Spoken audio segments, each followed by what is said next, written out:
ಅಂತ ಹೇಳ್ತಿದ್ದಾರೆ ಮಧ್ಯದಲ್ಲಿ ನಿಂತಿರುವಂತ ಈ ಹುಡುಗಿ. 3, 2, 1 ನಾನೇ ಹೇಳ್ತೀನಿ.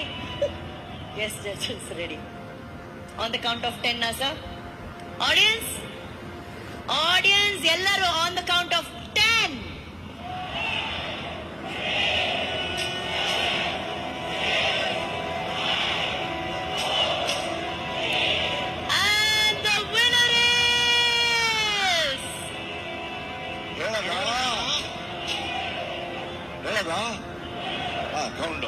ಮತ್ತೆ ಕರೆಕ್ಟ್ ಆಗಿ ಕೌಂಟ್ ಡೌನ್ ಕೊಡಿ.